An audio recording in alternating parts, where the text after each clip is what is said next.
Assalamu alaikum, ahlan wa sahlan bikum, and it's me Imtiaz. Welcome back to another lesson. So up to now we've been going through and looking at all the things that are required for you to be able to pronounce the Arabic letters correctly. The words, the vowels, and so forth. So what we're going to do, this is the first lesson of the grammar series where we're going to start to look at all the elements of sentence. Okay, so we'll look at the words, we'll look at what makes a sentence, what comes first, what comes second. So inshallah we're going to go through and look at all this now. So al-kalam, which is speech. What is speech? Ma huwa al-kalam, which means what is speech. So the speech is the faculty or power of speaking, and it's the ability to communicate orally. The ability to express one's thoughts and emotions by sounds, gesture, words, and form of sentences. And sentences are formed by a group of words which are called kalimat. So the English sentence, if we look at the English sentence, a sentence is a group of words which makes complete sense.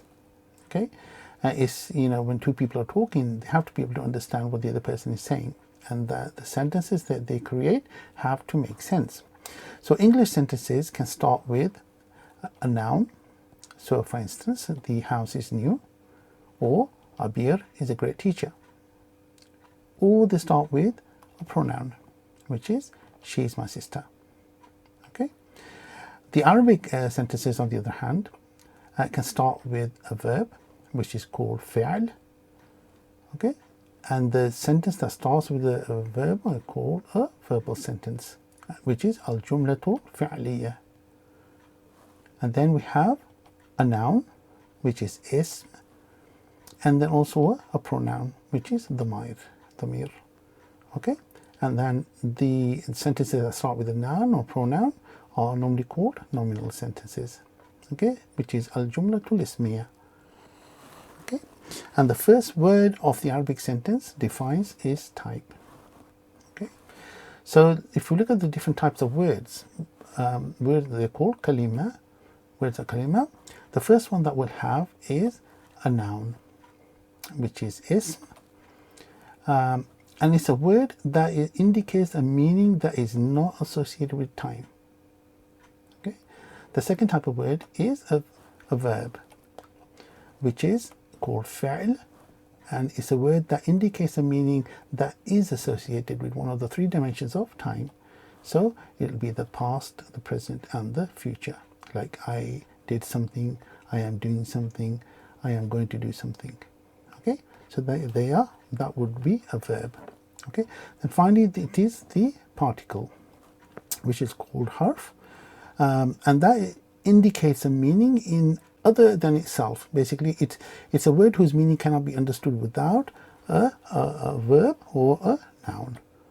Okay, and when we start to look at these parts of the sentences, what we're going to do is we're going to start with the nouns. Okay, we'll look at all the different types of nouns, and then we're going to go over and look at the particles.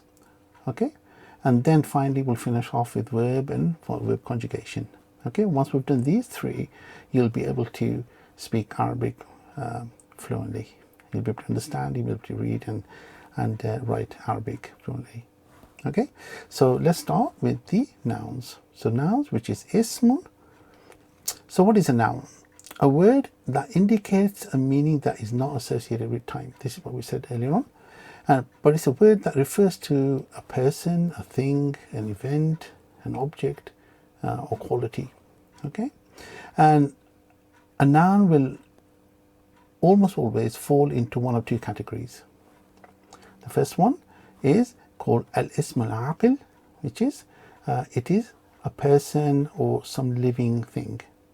Okay, and the second one is called wa ghayr aqil. Okay, which is normally an object.